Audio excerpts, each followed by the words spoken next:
ప్రముఖ choreographer Johnny master పై లైంగిక వేధింపుల కేసు మరో కీలక మార్పు అయితే తిరిగింది.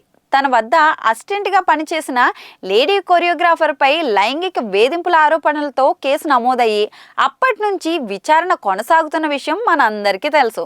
ఈ కేసులో నార్సింగ్ పోలీసులు తాజా దర్యాప్తు ద్వారా కీలక విషయాలైతే నిర్ధారించారు. ఈ దర్యాప్తులో భాగంగా లేడీ కొరియోగ్రాఫర్ పై లైంగిక వేధింపులు జరిగాయని పోలీసులు స్పష్టంగా నిర్ధారించారు. ఈవెంట్ల పేరుతో బాధితురాల్ని దూర ప్రాంతాలకు తీసుకెళ్లి అక్కడ లైంగిక వేధింపులకు గురి చేసినట్లు ఛార్జ్షీట్లో అయితే పేర్కొన్నారు.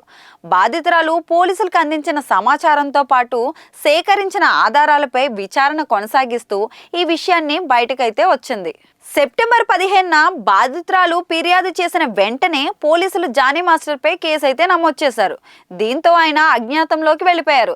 చివరికి గోవాలో పోలీసులు అరెస్ట్ చేసి హైదరాబాద్కు కూడా తీసుకొచ్చారు. సెప్టెంబర్ 20న కోర్టులో హాజరుపరచగా 14 రోజుల రిమాండ్ విధించారు. అనేక ప్రయత్నాలు చేసిన తర్వాత అక్టోబర్ 25న బెయిల్ అయితే మంజూరు కావడంతో జైల్లో నుంచి విడుదలయ్యారు. లైంగిక ఆరోపణల కారణంగా జానీ మాస్టర్ కు జాతీయ అవార్డు ప్రదానం చేయడం తాత్కాలికంగా నిలిపివేయబడింది.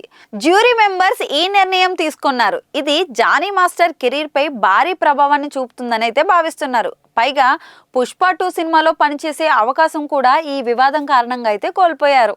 బెయిల్ పై విడుదలైన తర్వాత జానీ మాస్టర్ మళ్లీ సినిమాల్లో పాల్గొనడం ప్రారంభించారు. రామ్ చరణ్, బుచ్చిబాబు కాంబినేషన్ లో రూపుదిద్దుకుంటున్న సినిమాలో ఓ పాటకు కొరియోగ్రఫీ చేసే అవకాశం లభించిందని అయితే సమాచారం వినిపిస్తోంది.